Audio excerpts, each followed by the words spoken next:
Ya guys, selamat kembali ke channel saya Puding Tarap bersama saya Jack di sini. Oke, hari ini saya ada satu topik. Oke, topik yang kira lain daripada yang lain. First time saya buat ini topik begini nih. Hari ini saya akan membahaskan menggunakan buku saya ini guys.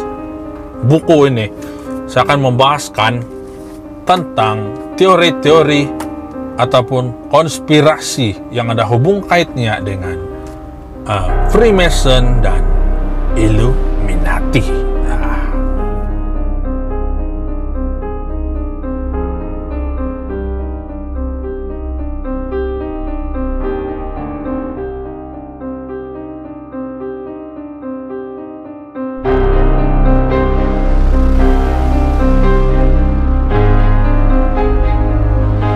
Siapakah manusia pertama yang mengaku sebagai Tuhan?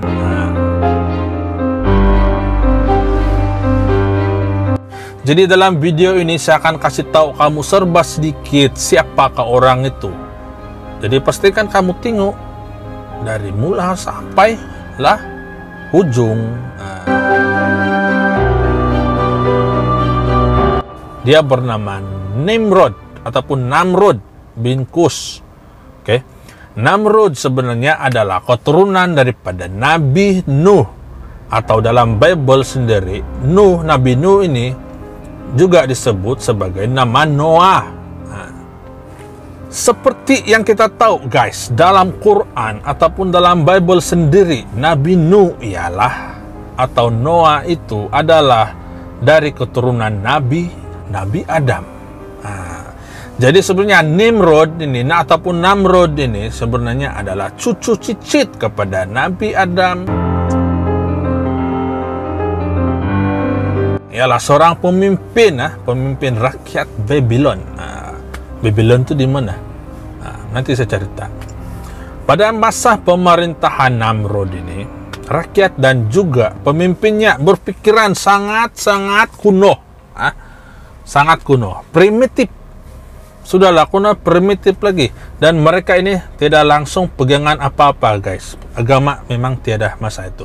And it says in verse 6, and the sons of Ham, Cush and Mizraim, Phut, Canaan, and the sons of Cush, Seba and Havilah, and Sabta, and Raamah, and Sabtecha, and the sons of Raamah, Sheba and Dedan. Jadi kita masuk kepada ciri-ciri fisikal yang terdapat pada si Nimrod ini ataupun si Namrud ini. Ciri-ciri fisikal yang terdapat pada Namrud ataupun Nimrod ialah dia mempunyai saiz badan yang sangat besar, guys.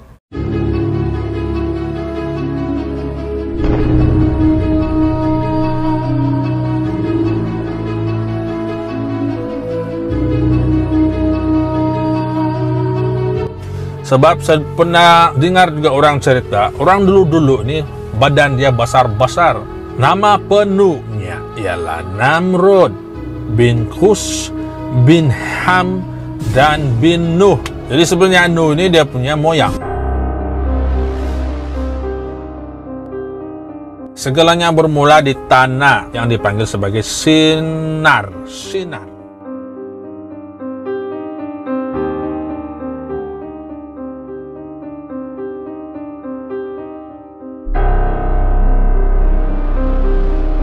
Disitulah penempatan baru yang dibuat oleh manusia selepas banjir besar.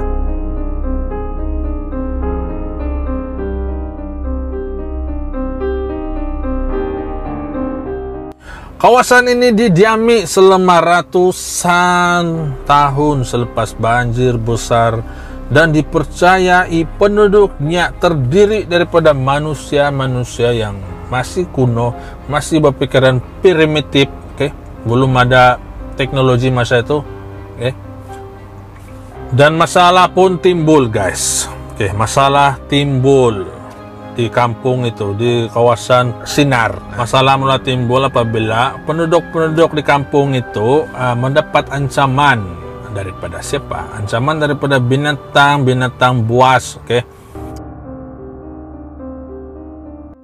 Mungkin pada zaman itu saya kira binatang-binatang buas ini terdiri daripada macam sebagai contoh macam beruang, harimau, serigala, dan macam-macam lagi lah, ular kah, apakah, gergasi kah, mana kita tahu kan guys. Oke. Penduduk di kampung itu pun takut lah, dia takut. Jadi disitulah nama Nimrod ataupun Namrud mulai naik apabila dia berjaya membunuh binatang-binatang buas tersebut. Lantas diangkat menjadi hero di kampung itu, di Shinar. Genesis chapter 10. Cush fathered Nimrod, who was the first on earth to be a mighty man, who was a mighty hunter before Yahweh.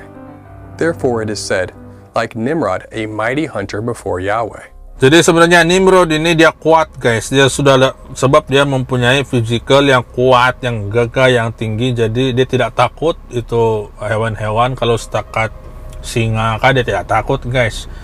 Jadi dia mengambil peluang ini untuk tolong orang-orang kampung, untuk membuktikan dirinya itu seorang yang boleh dipercayai, atau seorang yang itulah dia mau dapat nama bah. Satu lagi kelebihan Nimrod ataupun Namrud ini, dia mewarisi akal yang pintar, oke, dari sepuh moyangnya Nabi Nuh. Jadi kekuatan dia kasih gabung dengan kepintaran dia, menjadikan dia sangat luar biasa kalau mau dibandingkan dengan penduduk-penduduk yang lain, yang orang-orang biasa lah. Jadi sejak daripada itu, si Namrud ini pun diangkat-angkat namanya, diangkat-angkat, dia jadi macam tumpuan orang ramai sudah time itu. Dia sudah populer lah, dianggap sebagai hero di kawasan Shinar, di lembah Shinar, bukan Shinar, maafkan saya, Shinar. Setelah menjadi pemimpin penduduk di kawasan Shinar, dia berjaya membuat satu bandar yang dikenali sebagai Babylon.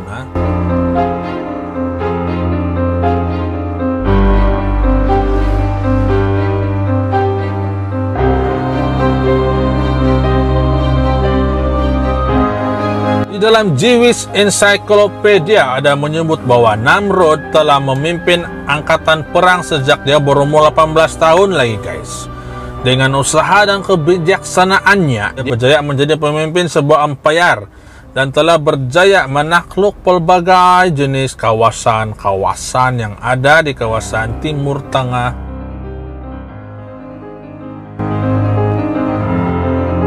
Namrud juga sebenarnya ialah pakar dalam ilmu hitam guys. Kalau dulu-dulu sebuah empire itu memang ada kuasa-kuasa mistik guys, kuasa-kuasa sihir, kuasa-kuasa misteri.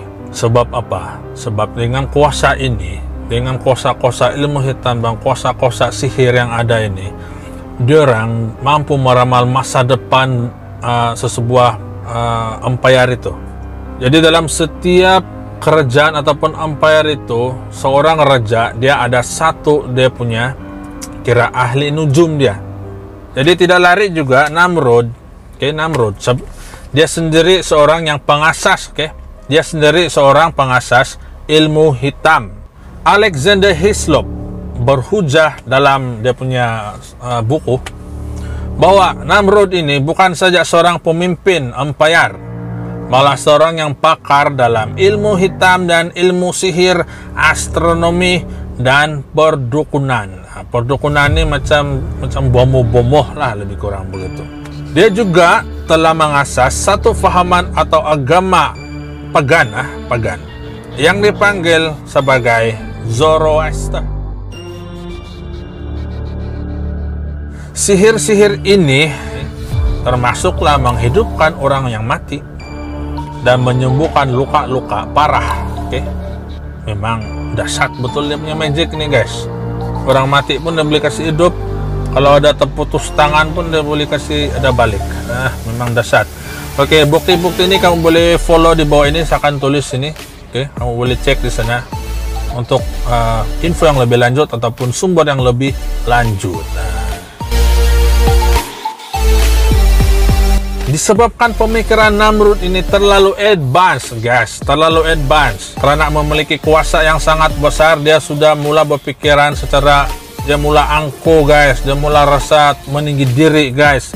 Jadi dia mau untuk menentang ataupun memesongkan dia punya akidah dia, kepercayaan dia sebenarnya untuk tidak mempercayai Tuhan. Jadi bila dia tidak mempercayai Tuhan, dia akan anggap diri dia itu Tuhan. Nah, di situ dia mula mengklaim dirinya sebagai Tuhan. Nah, sebab dia mempunyai kuasa-kuasa yang luar biasa, guys. Dan dia juga telah membina sebuah menara yang dipanggil sebagai Menara Babel ataupun Babel Tower.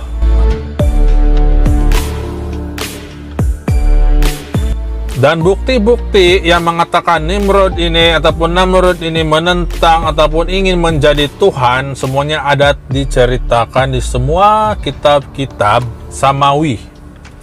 Nah, kitab-kitab Samawi ini apa, guys? Kitab-kitab Samawi ini macam dari kitab-kitab yang terawal lah. Nah, Injil, Taurat, Zabur, Quran, Perjanjian Lama, Perjanjian Baru, itulah kitab-kitab Samawi.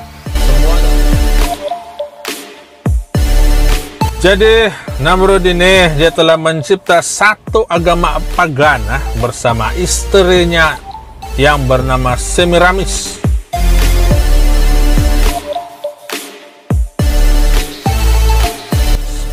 Mereka membina patung-patung macam patung diri mereka sendiri, dan juga mencipta patung-patung binatang tertentu untuk disembah oleh penduduk dan masyarakat di Babylon ketika itu.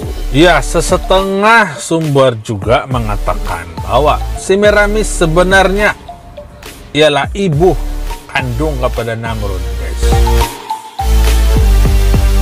Bukan saja Semiramis ini dia punya bini, tetapi dia punya ibu kandung, guys. Kenapa benda ini boleh terjadi?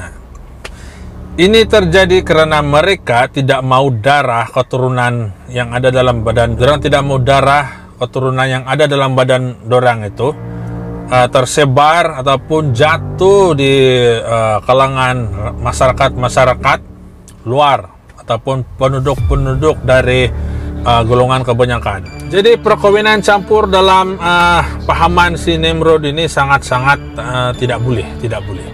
Dia kena kawin saudara marah yang terdekat ataupun saudara kandung, supaya itu keturunan dorang tuh tidak tersebar. Perkawinan Semiramis dan Namrud ini sebenarnya tidak direkodkan mempunyai anak, tetapi ini merupakan satu sumbang mahram yang pertama sekali yang berlaku yang pernah direkodkan dalam sejarah manusia lah.